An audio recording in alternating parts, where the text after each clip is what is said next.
So, I've been recently getting more into PC gaming since I'm just getting tired of like the PC gaming sort of. PS3 gaming rather, and I'm looking more at PC gaming since there are services like Steam where you can get games for a little bit cheaper and you can download games and that kind of stuff. And one of the games I downloaded is Left 4 Dead and Left 4 Dead 2. And this right here is my brother playing the game actually. He was in my last video. But this is him playing Left 4 Dead, the original one, I believe. And we started in the middle of a match, so that's just how it is. And we got right after this part, so you have to go through this, and then you get into the actual gameplay. But I plan to upgrade the computer I have now. This right here is an AMD Radeon HD 6450 graphics card, and an Intel Core i5 2500K processor overclocked to 4.5 GHz. So the computer is pretty good, but the graphics card is pretty low end. I just kind of got it with all the money I had left over. I couldn't really afford anything extremely high, like a $200 one to match the $200 processor, but that's my upgrade. I'm going to upgrade to an MSI Twin Frozer 2 Radeon HD 6870, which should be pretty good. It's going to be a lot better than this, but I don't know the specifics on how well it will be. But it should run this game a lot better than it does right now. And I'm recording with fraps. For some reason it tends to lag my computer a little bit, at least the gameplay. If I have a few frames per second, it runs a lot better without fraps running, but I guess it's not too bad. And this recording is capped at 25 frames per second since that's what I'm editing at.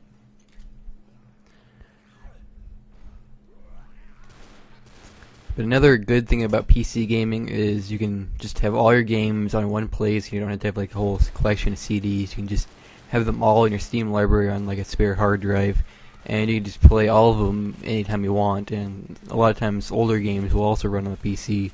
When if you have like a PS3 and a PS2, you have to use the PS2 for PS2 games, and PS3 for the PS3 games. You can't have, for example, a a game from like 5 years ago would be on a PS2.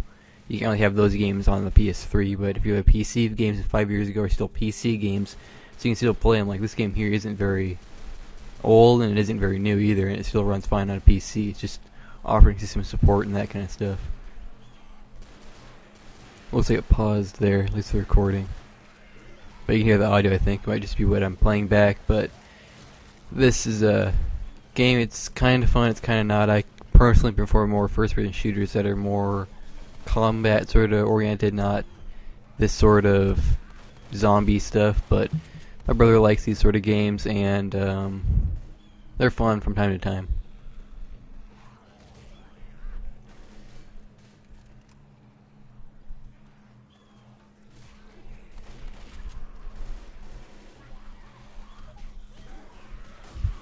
And while I'm at it, I'm probably going to talk about the Minecraft server. It's been up and down recently. We originally started it up, and that weekend it had an issue. We got griefed, so we kind of took it down, made it private, and then we put it back online about a week later, and it ran fine for another week after that. It was just grew a whole lot. A lot of people joined. A lot of stuff was built, and they're mostly good people. And we had some anti-griefing plugins and that kind of stuff, but eventually the griefing got out of control. We didn't really notice all the griefing until people reported it, and that was just kind of odd. But yeah.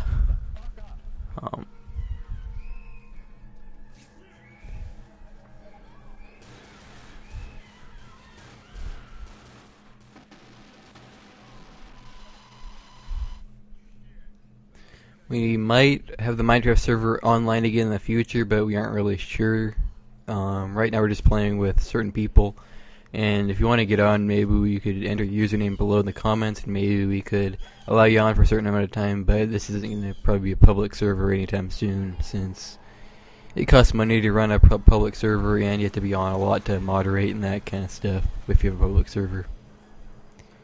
But you can add me on Steam, and if you have other games like Left 4 Dead and Portal and Modern Warfare 2, we can all just play on those sort of games together, which will be kind of fun. But I also plan to upgrade my computer and get more games that aren't really out yet, like Modern Warfare 3 and Battlefield 3. I plan to kind of get those games and see how well they run on the new graphics card, and I'll be posting gameplay videos like those too.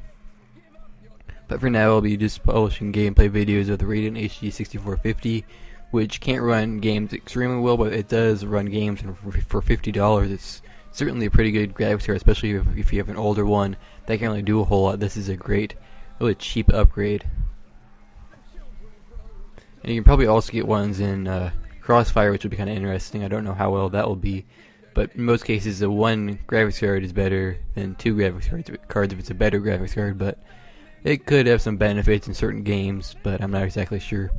And another reason why I'm getting another graphics card is because this graphics card, even though it says on AMD's website it supports 3 monitors, it doesn't actually. I have 2 DVIs connected. One of them is just directly DVI to a monitor, and the other is from an HDMI to DVI adapter into another monitor. And then my third monitor, I was going to try connecting to VGA, and it didn't work. I could only have 2 monitors working at once. The computer did recognize all of them, but again, I can only use them 2 at a time, which is kind of disappointing, but I plan to upgrade to another graphics card which will support it, and from the looks of it, I need DisplayPort, so I don't have a DisplayPort monitor. I just have cheaper 20-inch monitors since I wanted a few of them, and I didn't have a huge lot of space, so it's got some cheaper, smaller monitors, but they really get the job done.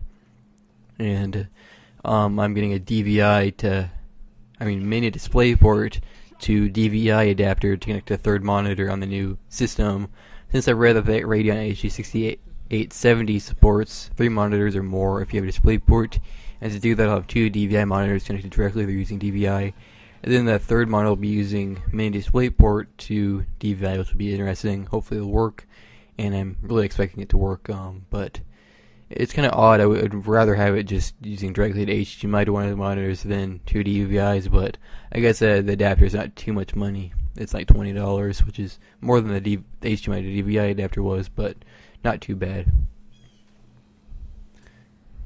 And this isn't going to be the full gameplay of this whole map, but it's about 8 minutes of it. It's going to end in about 30 seconds or so, but if you want more Left 4 Dead gameplay, you can just kind of leave a comment below, and if you don't, I'll be posting more gameplay of other games. I actually plan to do more Minecraft videos later, but for now I'm going to do some more first-person shooters and try to post as many gameplay videos as I can. And you can subscribe for more, and I also have a Cousin DZ YouTube channel which is much more regular. You can subscribe to that. And you can check out my blog. I also have a blog at zlstudios.net, which is a blog with tech news, and I'll talk about graphics cards, review certain things, maybe even review some games if I get to that. But just stay tuned, and that's about it.